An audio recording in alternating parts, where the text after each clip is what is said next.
내 주변에 있는 사람들이 바로 하나님의 은혜입니다라는 제목으로 이 살아계신 하나님의 말씀을 증거하겠습니다. 7월에 들어서 우리가 계속해서 이 은혜에 대해 살펴보고 있는데요. 가장 중요한 것은요, 이 하나님의 은혜가 우리 삶 가운데에 이미 풍성하다는 것입니다. 아멘. 이미 하나님의 은혜가 우리 삶 가운데 풍성해요. 그것을 믿는 사람이나 예수 그리스도를 믿는 사람이나 믿지 않는 사람이나 상관없이 이 세상에 살아있는 모든 피조물들은 다 하나님의 은혜 가운데 살고 있다는 것입니다. 특별히 우리 예수 믿는 우리 하나님의 자녀들 같은 경우는 이미 하나님의 은혜가 너무나도 풍성한데요, 무엇보다 예수 그리스도를 통한 영원한 구원이 가장 큰 은혜죠. 여러분, 이것만큼 큰 은혜가 없어요. 예수 믿음으로 우리가 구원받고 하나님의 자녀가 된 것, 여러분 이것만큼 큰 은혜가 어디 있겠어요? 이미 큰 은혜를 누리고 있고요. 뿐만 아니라 이 세상을 살아가면 우리는 노예가 될 수밖에 없어요. 이 세상 모든 사람들이 다 노예예요. 그렇게 생각하지 않고 자기는 자유인이라고 생각하지만 세상을 살아가는 사람들은 돈의 노예가 되고요, 명예의 노예가 되고요, 세상적인 욕망의 노예가 되고요, 모든 이제 그런 어떤 세상 것들의 노예가 되어서 살아가고 있는 거예요. 돈의 노예가 되고 일의 노예가 되어서 살아가고 있는 거예요. 그 누구도 자유로울 수가 없어요. 그런데 성령님의 내주 역사하심을 통해 내 삶이 변화가 되고, 그러므로 인해서 이 세상으로부터 진정한 자유함을 누리는 건 역시 이 예수 그리스도를 믿는 하나님의 자녀들에게는 큰 은혜라는 거예요. 그렇지 않습니까? 네. 아멘. 하지만 이러한 은혜들, 우리가 지금 말한 예수 그리스도를 믿음으로 구원함을 받고 성령님의 내주 역사하심을 통해 이 세상에서 참된 자유를 누리는 것, 어떻게 보면은 이게 우리가 은혜라고는 느끼고 있지만 뭔가 이렇게 추상적이라고 느껴질 때가 있어요. 조금 뭔가 이렇게 와닿지 않을 때가 있는데, 그렇다면 내가 실제적으로 체험할 수 있는 내 삶에 이미 충만한 하나님의 은혜들은 무엇이 있을까요?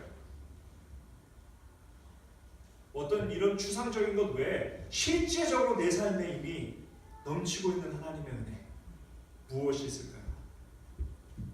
오늘은 특별히 이 실제적으로 우리의 삶 속에서 우리가 누리며 살아가고 있는 하나님의 은혜, 그 하나님의 은혜가 무엇인지에 대해서 살펴보도록 하겠습니다. 이 오늘 본문 말씀의 배경은 이 아브라함의 손자이자, 아브라함은 세계 3대 종교의 그 어버이라고 할 수 있는 사람이죠. 아브라함을 통해서 이슬람 종교가 나왔고요, 이스마엘을 통해서, 그리고 이삭을 통해서 우리 유대교가 나오고 또 개신교가 나오고 우리 이제 기독교가 나오게 됐는데, 이 아브라함의 손자이자 그 이삭의 둘째 아들인 이 야곱이 죽고 난 후에 벌어지는 일들입니다. 이 야곱에게는 12아들들이 있었어요. 부인이 4명이었죠. 이 부인의 4명의 부인을 통해서 12명의 아들들과 1명의 딸이 있었는데요. 하지만 이 야곱은 그 12아들들 중에서 본인이 가장 사랑했던 둘째 부인 라헬과의 사이에서 얻은 2아들, 이 요셉과 베냐민을 특별히 아끼고 사랑했습니다. 근데 베냐민은 막내이기 때문에 아주 어렸어요. 그래서 형들과 이렇게 같이 크는 상황은 아니고 너무 어렸고, 그렇기 때문에 이제 요셉 같은 경우 이제 더 특별히 이제 형들과 같은 시대에 자라나면서 특별히 편애를 받게 됐는데요. 이런 야곱의 편애 때문에 이 요셉이 형들로부터 미움을 사게 돼서 결국 형들에 의해 애굽으로 팔려가게 됩니다. 형들에게 배신을 당한 거죠. 그리고는 이제 요셉의 형들이 아버지 야곱에게는 이 요셉이 동물에게 잡혀먹힌 것 같다고 이제 거짓말을 해서 야곱은 요셉이 죽은 줄만 알고 살았습니다. 이때가 요셉이 16살 정도 되던 해였어요. 하지만 하나님의 은혜로 이 요셉은 노예의 신분으로 이 애굽에 팔려갔지만 이 30살이라는 약관의 나이에 애굽의 총리가 되고 이후 야곱은 죽은 줄로만 알았던 아들 요셉을 다시 만나 이 뒤로 17년을 함께 살다가 147세에 하나님 곁으로 돌아가게 됩니다. 이때가 요셉은 이제 56세가 되던 해인데요. 이 아버지인 야곱이 소천하신 후에 이 요셉의 형제들에게는 큰 고민이 하나 생기게 됐어요. 그 고민이 무엇인지 이 15절에 잘 설명되어 있는데요. 이 약 40년 전에 본인들이 요셉을 죽이려고 했어요. 미워가지고. 이 아버지의 편애를 받으니까 너무나 미워가지고 이 요셉을 죽이려고 했는데 이 차마 형제이기에 죽이지는 않고 요셉을 애굽의 종으로 팔았었는데 그동안에 이제 아버지 야곱 때문에 이 요셉이 복수를 미루고 있다가 이제는 아버지께서 돌아가셨으니까 그 과거의 그 일로 인해 요셉이 자신들에게 복수를 할까봐 고민하게 되었다는 것입니다. 그래서 10명의 형제들이 다 같이 요셉에게 몰려와서 아버지께서 살아생전에 우리를 용서하라고 하셨다고 이 거짓말을 하는 모습을 16절에서 볼 수가 있어요. 살아생전에 네 아버지가 우리를 용서하라고 했다. 성경에 기록은 돼 있지 않지만 이 야곱은 아마 죽을 때까지 이 형제들이 요셉을 팔아먹었다는 사실은 몰랐을 것 같아요. 그걸 뭐 누가 얘기했겠어요? 어쨌든 이 말이 진짜이든 가짜이든지 간에 이 17절 후반절을 보면은 이 말을 들은 요셉은 아주 슬피 울었다고 성경은 기록하고 있습니다. 요셉이 울은 까닭은 무엇일까요? 아무리 형제들이 자신을 죽이려고까지 하고 심지어는 자신을 애굽의 종으로 팔아먹었지만 20절에 보면 당신들은 나를 해하려 하였으나 하나님은 그것을 선으로 바꾸사 오늘과 같이 많은 백성의 생명을 구원하게 하시려 하셨나니 라고. 요셉은 이 형제들을 전혀 미워하지 않는다고 말합니다. 오히려 하나님의 선하신 섭리 가운데 이러한 형제들의 악행을 통해 본인의 믿음이 단련되었고 수많은 사람들에게 도움을 끼칠 수 있는 현재의 내가 될 수 있도록 도와준 하나님의 은혜라고 고백하는 거예요. 지금 은혜라고 얘기를 하는 거예요, 요셉이. 형제들은 나에게 악행을 행하셨을지언정 하나님께서는 선하신 하나님께서 그것을 선으로 바꾸사 나로 나되게 하셨는데 내가 어떻게 여러분들을 미워할 수 있겠습니까? 여러분들의 악행을 통해 내가 오늘날은 내가 됐고 그것이 내가 나의 신앙을 이렇게 단련시켰다고 그렇게 고백하는 거예요. 하나님의 은혜라는 거예요. 이와 같이 정작 피해자인 요셉은 아무렇지도 않게 아니 오히려 하나님의 은혜라고 생각하고 있었는데 형제들은 그 일로 인해 지난 30여 년간 죄책감에 시달렸을 것을 생각하니까 너무나도 마음이 아파 이게 울게 되었다는 거예요. 울었다는 거예요. 그러면서 오히려 21절에 보면 자신에게 악하게 굴었던 형들이지만 그럼에도 이들이 하나님의 은혜이기에 이 형들의 자녀를 자신이 돌보겠다고. 이 말은 즉슨 내가 계속해서 형들과 그 자녀들을 내가 책임지겠습니다. 내가 계속 보호하겠습니다. 그렇게 오히려 형들을 위로하는 모습을 볼 수 있습니다. 이러한 요셉의 삶을 간략하게 살펴보면요. 부유한 부모 밑에서 태어났어요. 그리고 가장 사랑받는 아들로서 행복한 환경이었습니다. 부족할 게 없는 환경이었어요.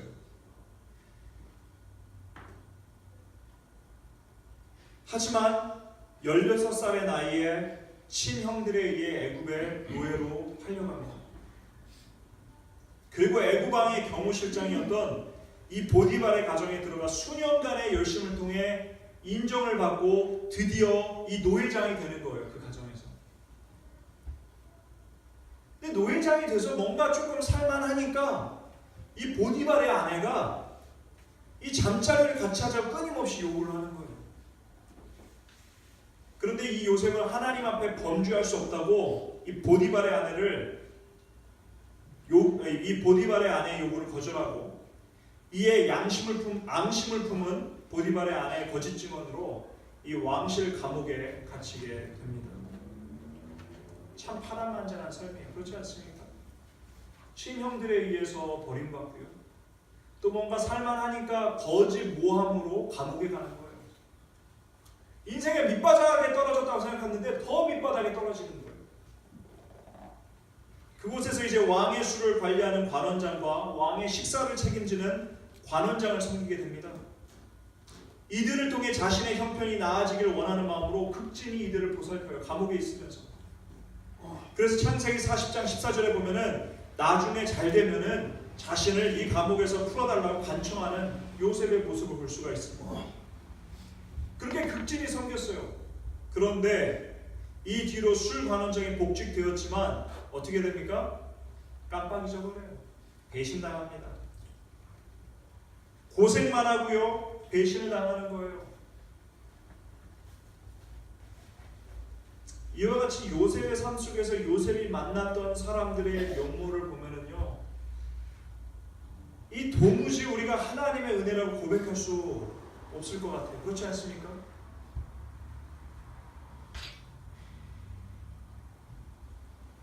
동생을 팔아버린 형들이나 거짓으로 모함한 보디발의 아내나 지극정성으로 섬겼지만 요셉을 거들떠보지도 않고 배반한 술 관원장, 모두 세상적인 관점에서 보면은 악연이라는 거예요.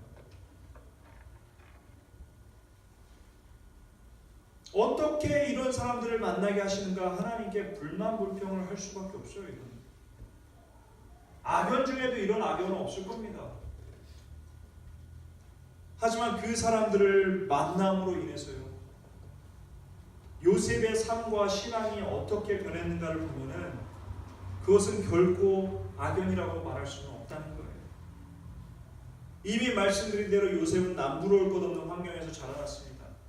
더군다나 37장 3절을 보면 당시에 일반 사람들뿐만 아니라 요셉의 형제들까지 단색의 일하기 편한 노동복을 입고 있었다면요, 다 단색이겠죠. 당시에는 이 색감을 입히는 그런 기술이 발달되지 않았기 때문에 아마 누런 그런 단색의 옷을 입고 또한 이제 덥기 때문에 노동을 하기 위해서는 짧은 옷을 입고 있었을 거예요. 근데 요셉은 37장 3절 보면 아버지가 귀한 채색 옷을 직접 지어 입혔다고 기록되어 있어요. 채색 옷이라는 것은요, 짧은 게 아니라 긴 옷이에요. 아주 길고 색깔이 입혀지고 뭔가 수가 놓아져가지고 아주 귀해 보이는 옷이라는 것이죠. 그리고 형들이 일할 때 요셉은 부모님과 함께 휴식을 취하는 등 이러한 아버지의 편애 때문에 이 요셉은요, 어떻게 했습니까? 그 성품이 결코 좋을 수가 없었다라는 거예요. 실례로 37장 2절을 보면 형들의 잘못을 아버지에게 고자질쟁이였습니다. 따라다니면서 형들을 보고 형들이 뭐 쉬거나 잘못하는 게 있고 실수하는 게 있으면 당장 아버지한테 가가지고 일러 바치는 고자질쟁이였다라는 거예요. 그리고 37장에 계속 살펴보면은 꿈에서 형들의 집단과 형들의 별이 자신에게 절했다고 형들을 업신여기는 말을 함부로 하는 인격이 전혀 갖춰지지 못한, 요즘 말로 표현하면 개념이 없는 소년이었어요. 개념이 없었어요, 요셉이라는 사람. 그러니까 어떻게 보면 요셉이 형들에게 버림받아가지고 팔려간 것도 어떻게 보면은 본인이 자초한 것도 있어요. 얼마나 미웠으면 그렇게 했겠어요, 여러분. 얼마나 밉게 행동을 했으면은 그렇게 형들이, 친형제들이 그렇게까지 했겠습니까? 얼마나 개념이 없으면 그렇겠어요. 하지만 형들에 의해 애굽의 노예로 팔려감으로 이러한 요셉의 성품은 완전히 변화하게 되었습니다. 보디발의 아내의 유혹을 이겨내므로 요셉의 신앙은 더욱 성장하게 됩니다. 얼마나 갈등했겠어요. 하지만 내가 하나님 앞에서 범죄할 수 없다라고 이 하나님을 향한 믿음이 더욱더 성장하게 되는 거예요. 뿐만 아니라 술 관원장의 배신으로 요셉은 사람을 의지하면 안 되고 오로지 하나님만 의지해야 함을 배우게 되는 거예요. 내가 이렇게 사람한테 잘했고 내가 나가면 정말 나를 구출해달라고 했는데 그 배반당했을 때 그 심정이 어떻겠어요? 요셉은 하나님만 의지해야 된다는 걸 배우는 거예요. 사람을 의지해서는 안 된다. 이렇게 하나님을 향한 요셉의 믿음이 정결해지며 이에 합당한 겸손하고 온유한 성품을 갖추었을 때에 하나님께서는 감옥에 있는 요셉을 하루아침에 당시 중동의 패권 국가였던 이 애굽의 총리로 만들어 주십니다. 하루아침에 바로 감옥에 있는 인생 밑바닥에 있는 인생에서 총리로 바꿔주시는 거예요. 이러한 요셉을 통해 수많은 사람들과 요셉의 가족들을 가뭄으로 인한 지독한 식량난으로부터 구원하는 일에 하나님께서는 이 요셉을 사용하시게 되더라는 것입니다. 언제요? 요셉이 변했을 때, 그 신앙이 정결하게 단련되었을 때.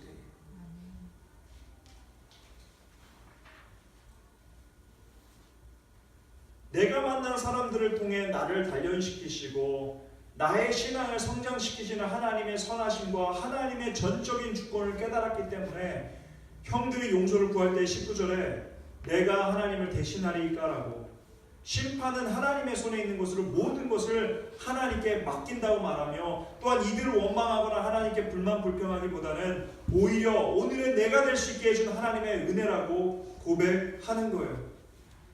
예전에 이 고자질쟁이 요셉이었다면, 여러분 개념 없는 요셉이었다면 절대로 이렇게 고백할 수가 없었을 거예요. 오늘의 이 말씀은 요셉의 완전히 변화된 그의 성품과 신앙을 보여주는 신앙의 고백이라는 거예요. 모든 것은 다 하나님에 있다. 하나님의 절대적인 주권하에 있다. 요셉이 결코 여러분 보복할 수 있는 그런 힘이 없어서 그런 말을 했을까요, 여러분? 아니에요. 요셉은 피해자로서 보복할 수 있는 권리도 있고요, 애굽의 총리로서 여러분 모든 실질적인 권한을 갖고 있는 사람으로 충분히 얼마든지 보복할 수 있는 자리에 있는 사람이었어요. 권리가 있는 사람이었어요.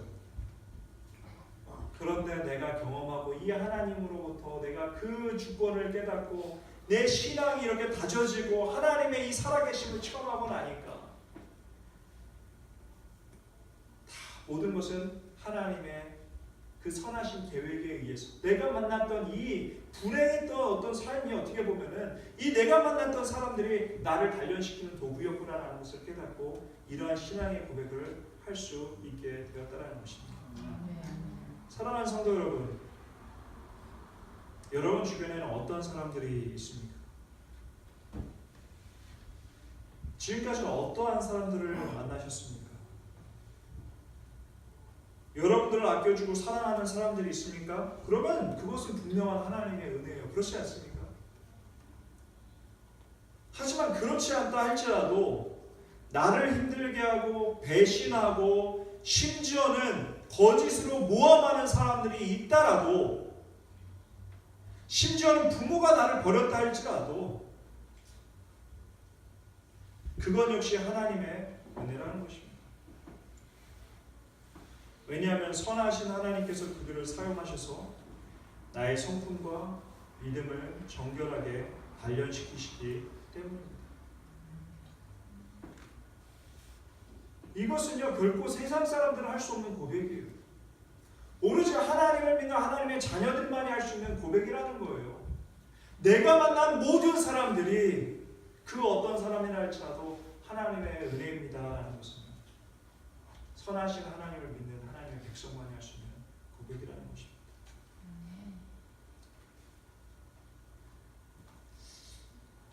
제가 역시 이렇게 제 삶을 돌아보면서 이 말씀을 준비하면서 보니까요, 저는 이제 사역을 시작한 뒤로 오히려 이 사역자가 된 뒤로 참 어려운 일이 많았습니다. 여기 부모님께서 앉아 계시지만 이 부모님께 이 걱정을 끼쳐드릴까봐 이게 말한 적은 없는데요. 이게 말씀드리면 얼마나 걱정하시면서 마음 아프시고 그래서 말씀드린 적은 없는데, 이 제가 사역을 시작한 뒤로 이 욕을 얻어먹는 것은 기본이더라고요. 이것도 그냥 보통 욕이 아니라 이 쌍욕을 하시는 거예요.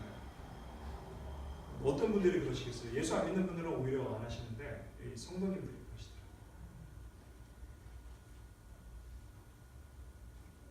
거기다가 온갖 비난에 사기도 당하고요, 심각한 수준의 거짓 모함도 당하고요, 이 밖에도 온갖 비상식적인 일들을 당해봤어요.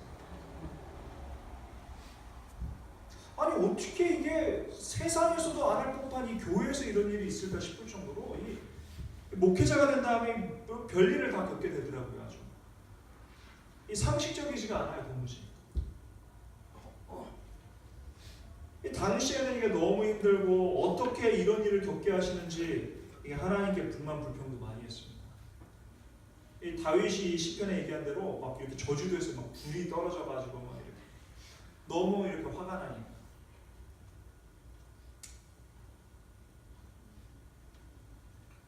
아마 이제 제가 목회자가 아니었다면 아마 이제 같이 한번 싸웠을 거예요.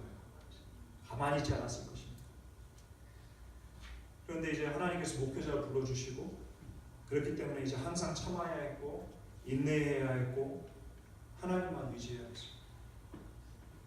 하나님을 의지하지 않고는 단 하루도 이 길을 갈 수가 없더라는 거예요.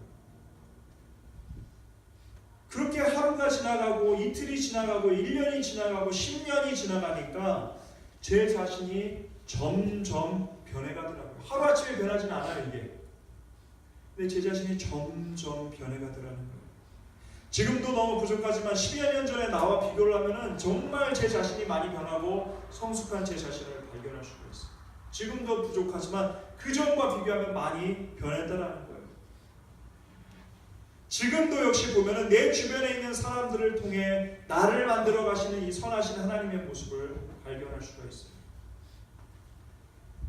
그러다 보니까 어떤 사람이라도 내 주변에 있는 사람들은 모두 하나님의 은혜라고 나 역시 고백할 수 있더라는 것입니다.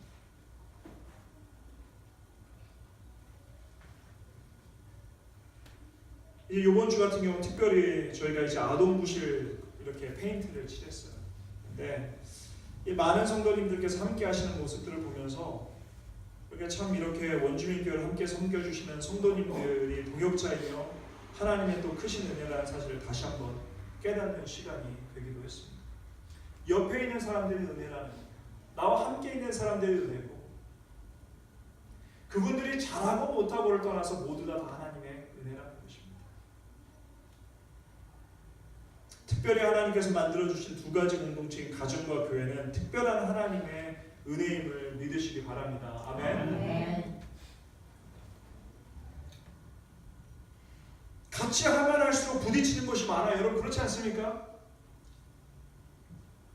근데 가족 중에서도 이렇게 부지런한 가족 구성원이 있거나 교회에서도 특별히 열심히 하는 성도가 있으면 더욱 많이 부딪히게 되고 내가 열심히 하면 할수록 더욱더 부딪히게 되는 거예요.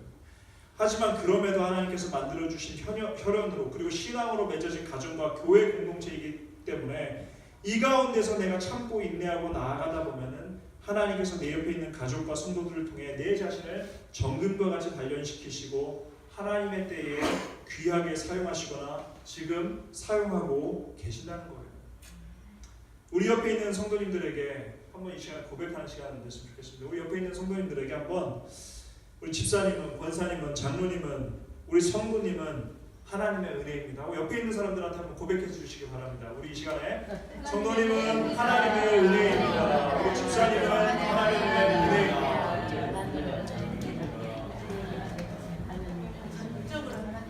하나님의 은혜입니다.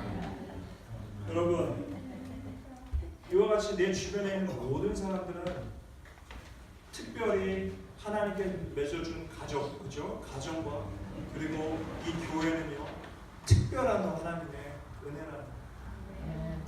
근데 여러분 이 시간에 한 가지 말씀드릴 것은요, 내 주변에 있는 모든 사람들이 하나님의 은혜라고 해서 모든 것이 용납되는 것은 또 아니에요. 요셉은 이 형제들을 신고하지 않았습니다. 그렇죠? 하지만 인신매매는 범죄예요. 이 밖에도 여러분 배우자에 의한 폭행이나 교회에서라도 거짓 모함은 법적인 제재를 받아야 돼요. 이렇게 함으로 자기 잘못에 대한 죄값을 치르게 하는 건 역시 사랑의 모습임을 여러분 아셔야 됩니다.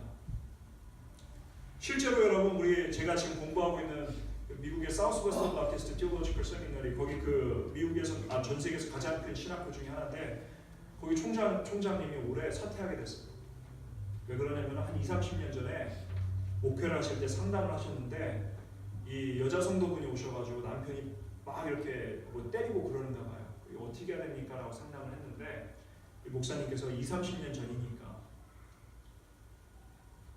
이 어떤 제대로 된 상담을 받고 그리고 어떤 이제 그 법적인 절차를 밟으셔야 됩니다라고 상담을 했으면 좋으련만 20-30년 전이니까 인내하시고 기도하십시오라고 상담하셨나 봐요. 그랬는데 이제 그때 당시에는 이제 별게 아니었지만 지금의 그게 일이 불거져가지고 어떻게 그렇게 상담할 수 있느냐 그래가지고 그 일이 불거져가지고 총장직에서 물러나게 되셨어요. 그런 일이 있어요. 저희 이 POC 교단에서도 여러분 교회 안에서 거짓 모함을 하거나 특별히 목회자에 대한 거짓 모함을 하게 되면 그 법적인 제재에 들어갑니다. 실제로 수를 걸게 되고요. 그렇기 때문에 여러분 이런 것들은 우리가 다 하나님의 은혜지만 은혜 외에 이러한 것들은 우리가 상식적으로 알고 있어야 돼요. 무조건 사랑하고 은혜라고 해서 덮어두면 안 됩니다. 이런 것들은 사랑할수록 더욱더 잘못된 것을 가르쳐주는 것도 그것이 하나의 사랑의 방법이라는 것입니다. 여러분 말씀을 맺겠습니다. 이 세상에 존재하는 모든 생명체는 다 하나님의 은혜 안에 살고 있습니다. 특별히 하나님의 형상을 닮은 인간은 더욱더 큰 하나님의 은혜를 누리며 살아가고 있어요. 그 중에서도 가장 큰 은혜는 바로 누구나 하나님의 아들 예수 그리스도만 믿으면 하나님의 자녀가 되는 것입니다. 이미 하나님께서 주신 은혜요. 그렇기 때문에 예수를 믿든지 믿지 않든지 간에 하나님의 은혜를 누구나 다 은혜 가운데서 살고 있다는 거예요. 이것은 예수를 믿으나 이미 주어진 하나님의 은혜라는 것입니다. 하나님의 자녀가 되는 것, 구원받을 수 있는 것. 그리고 이 예수를 믿으면 이 세상에서는 악연이라고 불리는 관계를 할지라도 선하신 하나님께서 그 관계를 통해 우리를 정금으로 단련시키시며 연단시키시는 도구로 사용하시기에 우리의 삶에 존재하는 모든 관계는 다 하나님의 은혜라는 것입니다. 내 옆에 있는 사람이 은혜고 내가 지금까지 만났던 모든 사람들은 다 하나님의 은혜라는 거예요. 실제로 그것이 얼마나 나쁜 악한 그런 정말 악연과 같은 만남이었다 할지라도 그것은 다 하나님의 은혜라는 것입니다. 그렇게 주변에 있는 사람들을 통해 역사하시는 선하신 하나님을 믿고 의지함으로 항상 하나님의 은혜에 감사하며 이 하나님의 은혜를 누리며 살아가는 귀한 성도님들이 되시기를 간절히 축원합니다. 아멘. 여러분 이 시간에 다 같이 한번 따라가 보시겠습니다. 내 주변에 있는 사람들이 바로 하나님의 은혜입니다. 내 주변에 있는 모든 사람들은 바로 하나님의 은혜입니다. 이것은 오로지 하나님의 자녀만이 고백할 수 있는 신앙의 고백입니다. 다 같이 기도하겠습니다. 우리 시간 다 같이 합심해서 기도하기를 원합니다. 우리는 하나님의 은혜 가운데 살고 있어요. 특별히 내 주변에 허락하시는 모든 만남과 모든 관계가 다 하나님의 은혜라는 거예요. 우리가 요셉의 삶에서 봤듯이 심지어는 그 가족에게 버림을 당하고 거짓으로 모함을 당하고 그래서 감옥에 가게 되고 배신을 당한다 할지라도 그것이 우리가 하나님 안에 있다면 우리가 예수 그리스도를 믿음으로 하나님의 자녀라면 이 모든 것이 모든 관계가 다 하나님의 은혜라는 것입니다. 여러분 이렇게 이 모든 우리 주변에 있는 모든 이 관계들을 통하여 하나님께 감사하는 삶을 살았습니까?